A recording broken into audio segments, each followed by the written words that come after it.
C'est une certitude, hein. Face à l'Algérie, Macron semble tétanisé. Mais que craint-il? Des révélations, des dossiers qui pourraient fuiter, qui sont dans les mains du pouvoir algérien? Lesquels? Peut-être le dossier Bribri, parce que ce sont les Algériens qui, les premiers, ont laissé entendre certaines choses. Brigitte Macron visitera la fac centrale d'Alger où elle aurait des souvenirs. Nous sommes en décembre 2017. Brigitte, l'épouse du président français Emmanuel Macron, visitera la faculté centrale d'Alger, université Ben Youssef Ben Khedda, où elle aurait des souvenirs. En effet, Emmanuel Macron effectuera le 6 décembre prochain, 2017, une visite officielle en Algérie dans le cadre de sa tournée en Afrique. Selon nos informations, les autorités algériennes ont été informées de la volonté de la première dame de France de visiter la fac centrale d'Alger, où elle aurait étudié.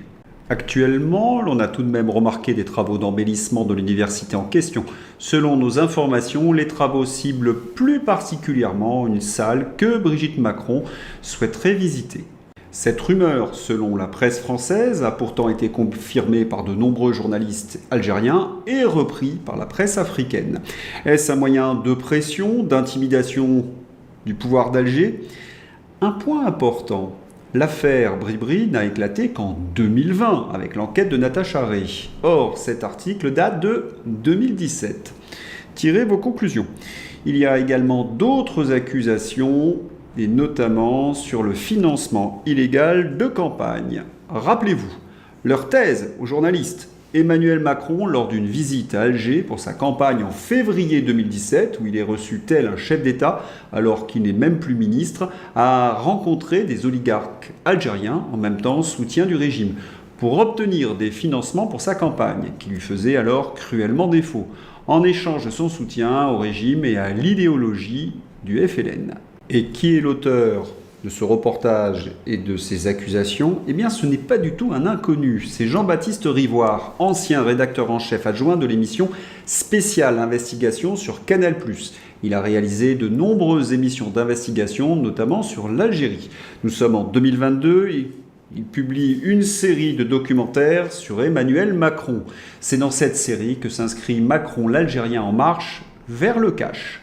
Sa démonstration a le mérite d'expliquer le soutien sans faille du président français à Bouteflika, y compris pendant la contestation populaire du Irak, mais aussi sa déclaration stupéfiante sur la colonisation française, crime contre l'humanité, qui n'aurait donc été qu'un renvoi d'ascenseur. Pour Jean-Baptiste Rivoire, Emmanuel Macron serait tenu par de puissants intérêts algériens. Si cela était confirmé, ce serait très grave et obligerait le candidat Macron, nous sommes en 2022, à s'expliquer. En 2025, il faudrait vraiment qu'il s'explique. Un autre journaliste d'investigation, Mark Underwood, je vous en ai souvent parlé, partage cette thèse.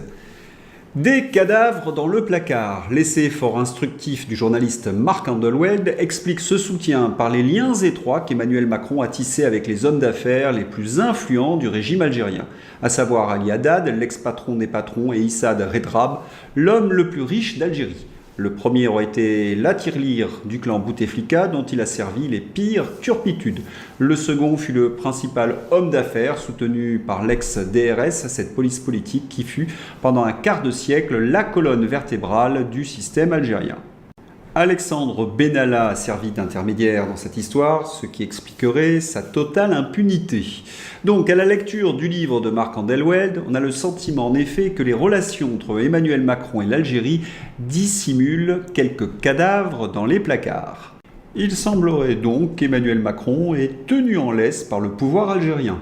Et cette soumission fait de nombreuses victimes, à commencer par l'écrivain franco-algérien Boualem Sansal. Le silence d'Emmanuel Macron face à Alger secoue le gouvernement. Je rappelle que l'essayiste écrivain Boualem Sansal est détenu illégalement en Algérie. Et Emmanuel Macron s'écrase. Un président normal aurait sonné l'alerte générale, non seulement pour le délivrer, mais également contre le narcotrafic qui gangrène nos banlieues. Là, rien. Les voyous prennent d'assaut le Stade de France, c'est la faute des Anglais. La révolte des banlieues, c'est la faute de Kevin et Matteo. Étonnant, non? Il y a comme un refus total d'Emmanuel Macron à s'attaquer à cette peste.